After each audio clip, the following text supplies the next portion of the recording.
성도님 여러분 반갑습니다. 오늘 하루도 기도와 말씀으로 승리하시길 바랍니다. 먼저 샘물의 기도로 함께 기도하겠습니다. 7월 암송구절입니다. 새 계명을 너희에게 주노니 서로 사랑하라. 내가 너희를 사랑한 것 같이 너희도 서로 사랑하라. 너희가 서로 사랑하면 이로써 모든 사람이 너희가 내 제자인 줄 알리라. 요한복음 13장 34절 35절 말씀. 아멘. 마음 모아 샘물의 기도를 하나님께 드립니다. 먼저 우리 믿음을 고백합니다. 주께서 심지가 견고한 자를 평강하고 평강하도록 지키시리니 이는 그가 주를 신뢰함이니이다. 아멘. 날마다 우리를 지키시는 하나님, 오늘도 주를 더욱 신뢰하며 나아가게 하여 주옵소서. 걱정 염려 사라지고 오직 주의 평강으로 채우시고 우리를 지켜 주옵소서. 교회와 예배를 위해 기도합니다. 그리스도의 평강이 너희 마음을 주장하게 하라. 너희는 평강을 위하여 한 몸으로 부르심을 받았나니 너희는 또한 감사하는 자가 되라. 아멘. 교회를 한 몸으로 부르신 하나님, 함께 모여 예배하며 기도하기에 힘쓰는 거룩한 공동체 되게 하옵소서. 예배를 사모하며 예배의 기쁨을 누리며 주의 임재를 경험하는 예배 되게 하옵소서. 목장을 위해 기도합니다. 평강의 주께서 친히 때마다 일마다 너희에게 평강을 주시고 주께서 너희 모든 사람과 함께 하시기를 원하노라. 아멘. 우리에게 평강 주시기를 원하시는 하나님, 목장 안에 하나된 마음을 주시고 서로를 위해 기도의 분량을 채우며 사랑의 수고를 통해 하나님 나라를 경험하는 귀한 공동체 되게 하옵소서. 단기 봉사를 위해 기도합니다. 예수께서 또 이르시되 너희에게 평강이 있을지어다. 아버지께서 나를 보내신 것 같이 나도 너희를 보내노라. 아멘. 하나님 아버지, 다시 재개하는 단기 봉사를 축복하여 주옵소서.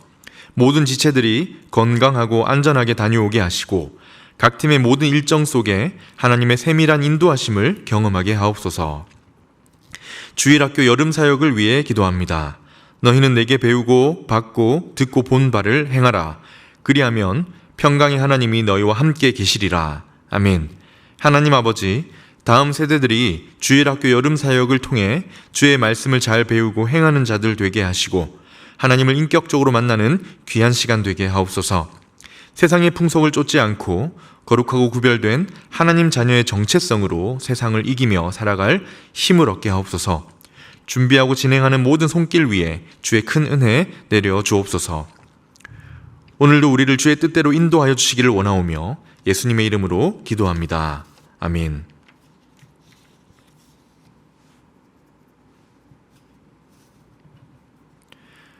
오늘 우리에게 주시는 하나님 말씀은 베드로전서 3장 8절에서 17절 말씀입니다.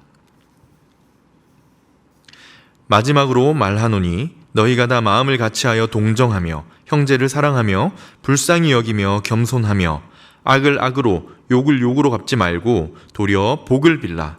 이를 위하여 너희가 부르심을 받았으니 이는 복을 이어받게 하려 하심이라. 그러므로 생명을 사랑하고 좋은 날 보기를 원하는 자는 혀를 금하며 악한 말을 그치며 그 입술로 거짓을 말하지 말고 악에서 떠나 선을 행하고 화평을 구하며 그것을 따르라. 주의 눈은 의인을 향하시고 그의 귀는 의인의 간구에 기울이시되 주의 얼굴은 악행하는 자들을 대하시느니라 하였느니라. 또 너희가 열심으로 선을 행하면 누가 너희를 해하리요? 그러나 의를 위하여 고난을 받으면 복 있는 자니 그들이 두려워하는 것을 두려워하지 말며 근심하지 말고 너희 마음에 그리스도를 주로 삼아 거룩하게 하고 너희 속에 있는 소망에 관한 이유를 묻는 자에게는 대답할 것을 항상 준비하되 온유와 두려움으로 하고 선한 양심을 가지라. 이는 그리스도 안에 있는 너희의 선행을 욕하는 자들로 그 비방하는 일에 부끄러움을 당하게 하려 함이라. 선을 행함으로 고난을 받는 것이 하나님의 뜻일진데 악을 행함으로 고난을 받는 것보다 나으니라. 아멘. 오늘은 부르심을 받은 자처럼 이라는 제목으로 말씀을 나누려고 합니다. 부르심을 받은 자처럼 살아라. 계속해서 베드로 전서를 묵상하고 있는데요. 어제 본문에 아내와 남편에게 주신 말씀이었고 오늘 본문은 이제 조금 더 폭넓게 부르심을 받은 자는 어떻게 살아야 하는가를 말씀하고 있습니다. 당시 로마 제국에 살아가는 그리스도인들에게 주신 말씀이지요. 세상에 살아가는 너희여, 부르심을 받은 자로서 어떻게 살아야 하는가? 오늘도 주께서 우리에게도 말씀하십니다. 세상에 살아가지만 하나님의 부르심을 받은 너희여, 하나님이 없다 하는 세상에서 어떤 삶을 살아야 하는가? 바라기는 오늘 말씀을 통해 우리의 부르심을 다시 한번 기억하며 부르심에 합당한 삶이 무엇인지 알고 행하는 하루로 시작하시기를 주님의 이름으로 축원합니다. 아멘. 먼저 들어가 보겠습니다. 첫 번째, 부르심을 받은 자의 삶은 어떤 삶인가? 첫 번째 주시는 말씀은 사랑하라입니다. 서로 사랑하라. 형제를 사랑하라. 너희가 살아가는 세상은 사랑하기보다 미워하고 서로를 판단하고 자기 자신을 사랑하기에 바쁜 세상이지만 부르심을 받은 너희여, 너희는 서로를 사랑하며 살아라. 오늘 보면 8절 9절에 나오지요. 8절에 보면 베드로가 지금 아주 힘주어서 말하는데요. 뭐라고 말합니까? 마지막으로 말하노니. 지금 1, 2, 3장을 이렇게 걸쳐오면서 뭔가 정리하는 느낌이 들지 않습니까? 뭔가 지금까지의 메시지, 내가 하고 싶었던 말을 정리하는 말을 하면서 베드로가 정말 하고 싶었던 말이 있습니다. 무엇이냐? 너희는 사랑하라는 거예요. 서로를 사랑하며 살아라. 형제를 사랑하며 살아라. 한번 읽어보겠습니다. 8절 9절입니다. 마지막으로 말하노니 너희가 다 마음을 같이하여 동정하며 형제를 사랑하며 불쌍히 여기며 겸손하며 악을 악으로 욕을 욕으로 갚지 말고 도리어 복을 빌라. 이를 위하여 너희가 부르심을 받았나니 이는 복을 이어가게 하려 하심이라. 많은 명령들이 나오는데요. 마음을 같이하고 서로의 마음을 공감하고 동정하라. 불쌍히 여기고 겸손하라. 이런 여러 가지들이 어디에 다 모아집니까? 형제를 사랑하라. 사랑을 행하라. 세상은 사랑하지 않는다 할지라도 너희는 사랑하라. 혹시 악을 행한 자가 있느냐? 악을 악으로 갚는 세상의 방식대로 살지 말고 너희는 복을 빌며 서로를 사랑하라는 거지요. 세상은 서로를 돌아보지 않습니다. 자기 자신의 사랑에 빠져 있지 형제를 사랑하지 않는 세상이었어요. 그러나 베드로가 하는 말은 무엇입니까? 너희는 달라야 한다. 형제를 불쌍히 여기지 않고 악은 악으로 갚아야 하는 사회 속에 살고 있지만 아마 이 베드로의 편지를 받았던 로마 시대의 상황은 더욱 그랬을 것이지만 베드로가 말하는 것이 뭐예요? 너희는 부르심을 받은 자처럼 살아라. 그것이 무엇입니까? 서로를, 형제를 사랑하라. 그렇게 살아라. 그것이 너희가 살아야 할 삶이다. 부르심을 받은 자처럼 살아야 할 삶이라는 거예요. 좀 전에도 언급되었지만 이 베드로 전서는 지금 로마라는 큰 세상에 살고 있는 그리스도인들에게 주어졌어요. 세상을 주름잡고 있는 로마, 거만하고 방탕한 나라, 그리스도인들을 미워하고 핍박하던 세상이지요. 그런 세상을 살고 있는 그리스도인들에게 베드로는 아주 당당하게 말합니다. 너희는 달라야 한다. 너희는 하나님의 부르심을 받은 자처럼 살아야 한다. 어떻게 사느냐? 서로 사랑하며 살아라. 오늘을 살아가는, 세상을 살아가는 우리에게도 말씀합니다. 부르심을 받은 자로서 서로 돌아보며 사랑하는 삶을 살아라. 어디까지 사랑해야 할까요? 예수님처럼 사랑해야 합니다. 참 어렵지만, 그렇게 사랑하며 살기가 참 어려운 시대를 살고 있지만 우리가 찾아가야 할 자리입니다. 희생적인 사랑으로 삶을 살아라. 사랑이 없는 세상에서 너희는 달라야 한다. 가끔 이런 말씀을 들으면 이런 생각이 들 수 있습니다. 희생적으로 사랑만 하다 보면 오히려 내 것을 잃어버리진 않을까? 그렇게 사랑하다 보면 이용당하진 않을까? 조금 내 것도 챙겨가면서 나를 사랑하면서 남은 에너지로 남도 사랑해야 하지 않을까? 물론 지혜가 필요하지요. 그러나 말씀에서는 분명합니다. 사랑하라. 그것이 부르심을 받은 자의 삶이다. 지혜가 필요한 것도 맞지만 먼저 사랑하는 마음을 가지고 사랑하며 살아라. 첫 번째 주신 말씀이 무엇입니까? 부르심을 받은 자처럼 살 때 첫 번째, 형제를, 서로를 사랑하라입니다. 두 번째입니다. 두 번째로는 선을 행하라입니다. 사랑하라는 말씀에 이어서 선을 행하라. 세상은 선행을 하여 드러내기보다 자기 유익을 따라갈지라도 세상은 약자를 도와주고 어려운 형편에 있는 자들에게 친절을 베풀기보다 자기의 유익을 따라간다 할지라도 부르심을 받은 자들아, 너희는 뭐 하라는 거예요? 선을 행하라. 아무도 알아주지 않는다 할지라도, 아무도 보는 이가 없다 할지라도 오늘 너의 자리에서 선한 일을 행하여라. 베드로는 오늘 본문에서 먼저 사랑할 것을 명령한 뒤에는 선을 행하라는 명령을 말합니다. 11절에 먼저 보면요, 악에서 떠나 선을 행하고 화평을 구하며 그것을 따르라. 악에서 떠나 선을 행하는 삶을 살라고 하죠. 그리고 계속해서 오늘 본문에서 선을 행할 걸 강조하는데요, 13절에는 이렇게 말합니다. 열심으로 선을 행하면 누가 너희를 해하겠느냐? 열심으로 선을 행하라. 그리고 다음 이어지는 14절부터는 이 선을 의를 행하는 것으로 바꾸어 말합니다. 그러면서 이 선을 행하다가, 의를 행하다가 혹시 고난을 받더라도 선을 행하라. 계속해서 강조하고 있지요. 선을 행하다가 고난을 받으면 오히려 너에게 복이 있다고까지 합니다. 14절 한번 보겠습니다. 그러나 의를 위하여 고난을 받으면, 선을 행하다 고난을 받으면 복 있는 자니 그들이 두려워하는 것을 두려워하지 말고 근심하지 말라 하면서 17절에 마지막으로 다시 반복합니다. 선을 행함으로 고난을 받는 것이 하나님의 뜻일진데 악을 행함으로 고난 받는 것보다 나으니라. 사실 사랑을 행하는 것과 선을 행하는 것은 연결되는 부분이 있지요. 이웃을 사랑하는 마음이 있어야 그들에게 친절을 베풀고 선을 베풀기도 되지 않습니까? 세상에서 하나님의 부르심을 받은 자들에게 주시는 말씀입니다. 선을 행하라. 가진 사람, 권력과 힘을 가진 사람이 선을 행하지 않습니다. 부르심을 받은 너희가 선을 행하라 하는 거예요. 사실 베드로전서를 받았던 로마에 살고 있던 그 그리스도인들 상황은 그리 녹록지가 않았습니다. 신앙으로 인한 핍박을 받고 있었던 시절입니다. 신앙 때문에 사회에서 배제되고 경제적인 어려움을 겪을 뿐만 아니라 관계가 단절되고 정말 물리적인 어떤 신변의 위협까지 받던 때입니다. 그런 때를 사는 그리스도인들에게, 위축되기에 충분한 그리스도인들에게 선을 행하는 것이 아니라 자신을 돌볼 힘조차 부족했던 그리스도인들에게 베드로가 하는 말이 무엇입니까? 사랑하고 선을 행하는 삶을 포기하지 말아라. 악을 악으로 갚지 말고 선한 행실로 사람들을 섬겨라.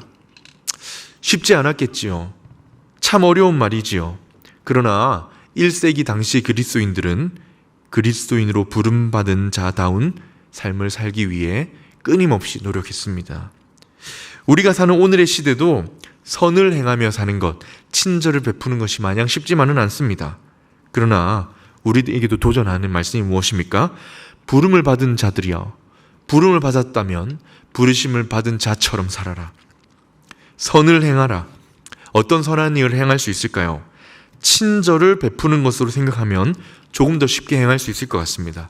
처음 만나는 사람에게 식당을 가건 상점을 가건 어딜 가건 오고 가고 만나는 사람에게 친절하게 대하는 것, 그리고 주위에 어려움을 당한 지체들이 있다면 그들을 위해 기도해주고 그들에게 도움을 베푸는 것, 그리고 이제 단기 봉사를 출발하기 시작했지요. 기도의 후원자가 되어서 기도해주는 것도 선한 행위에 들어갈 수 있겠습니다. 말씀에서 적용해 보자면 또한 악을 행한 자에게 복수하지 않는 것, 같이 욕해주기보다 도리어 기도해주는 것이 될 수 있겠습니다. 부르심을 받은 자처럼 살아라. 이 명령이 무엇이었습니까? 서로 사랑하며 선을 행하며 살라는 거였지요. 마지막 세 번째는 이것입니다. 그러므로 이를 통해 하나님을 소개하라. 하나님을 소개하라. 사랑하고 선을 행함으로 결국은 여기에 이제 강조점이 있는 것입니다. 무엇을 하라는 거예요? 우리의 행실을 통해, 그 사랑을 행하고 선을 행하는 행실을 통해 세상에 하나님을 소개하는 삶을 살아라. 사랑과 선이 없는 세상에서 너희의 그 다른 행실을 통해 하나님이 궁금하게 만들고 하나님을 소개하라. 결국 베드로가 하고 싶었던 말은 바로 이것입니다. 오늘 본문 15절에 보면 이런 말씀이 나와요. 너희 속에 있는 소망에 관한 이유를 묻는 자에게는 대답할 것을 항상 준비하라. 무슨 말입니까? 우리가 사랑하고 선을 행하며 살아갈 때 묻는 자가 생길 거라는 거예요. 궁금해하는 사람이 생길 거라는 겁니다. 도대체 저들은 누구이길래, 그리스도인이라 불리는 저들은 누구이길래 세상에 많은 사람들과 다른 삶을 사는 것일까? 도대체 당신들은 왜 그리 사는지 묻는 자, 궁금해하는 자가 나타날 거라는 거예요. 그럴 때 답할 것을 준비하라. 부르심을 받은 자처럼 행할 때 결국 우리가 누굴 소개하게 되는 거예요? 하나님을 소개하는 삶을 살게 된다. 그리고 말합니다. 묻는 자에겐 대답할 것을 준비하라. 그런데 준비할 때 어떻게 준비하라고 합니까? 15절에 보면 이 대답하는 자세에 대해 나오는데요. 너희 속에 있는 소망에 관한 이유를 묻는 자에게 어떻게 대답할 준비를 합니까? 항상 준비하되 온유함과 두려움으로 하라. 복음은요, 하나님을 소개하는 것은요, 말로만 할 수 있는 것이 아닙니다. 우리의 행실을 통해, 삶을 통해 하나님을 소개하게 된다. 그러니 어떻게 답을 할 준비를 해야 합니까? 온유하고 항상 두려운 마음으로 하라는 거예요. 나의 행실이 세상 사람들에게는 복음을 전하는 통로가 되는 겁니다. 나의 오늘의 언행이 세상 사람들에게는 하나님이 어떤 분이신지를 궁금하게 만드는 촉매제가 된다는 겁니다. 그러니 하나님을 말로 설명하는 것만이 아니라 삶으로 설명하기 때문에 온유함과 두려움으로 하라는 거지요. 사랑과 선행으로 하나님을 소개하여라. 내가 그리스도인이라는 걸 소개하여라. 내가 그리스도 안에 있다는 것을, 그 품위와 그 사랑의 넓이를 삶으로 보여주어라. 베드로를 통해 이 말씀을 받은 그리스도인은 로마 제국에 하나님을 소개합니다. 오랜 시간이 걸렸지만, 당장의 사랑과 선행에 반응하지 않았지만 오랜 시간에 걸쳐 하나님을 소개했습니다. 결국 어떻게 됩니까?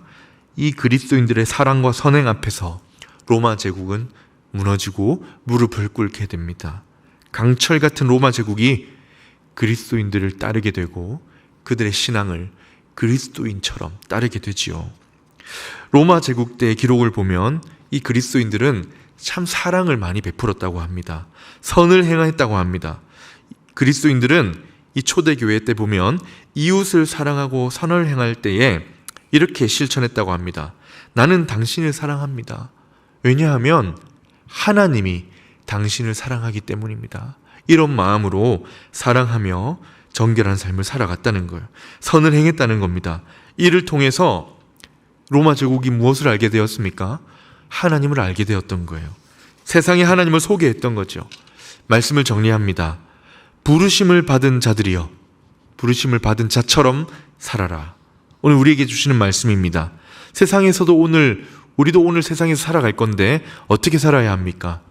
형제를 돌아보며 사랑하고 선을 행함으로 하나님을 소개하는 삶, 사랑과 선을 통해 하나님을 드러내고 소개하는 귀하고 복된 삶을 살아가시기를 우리 주님의 이름으로 축원합니다. 이를 통해 하나님이 우리의 삶을 기뻐하시고 우리 삶을 복음을 전하는 도구로 삼으실 줄 믿습니다. 아멘. 말씀을 기억하며 함께 기도하겠습니다. 하나님을 소개하는 삶이 되게 하소서. 오늘 하루 사랑을 실천하고 선을 행할 대상을 고민하며 행할 수 있는 삶이 되게 하소서. 두 번째로는 단기 봉사 중인 우리 말랑팀을 위해 기도해 주시기 바라고, 오늘부터 진행되는 영아부 성경학교를 위해 기도하신 후에 개인의 기도 제목으로 기도하도록 하겠습니다.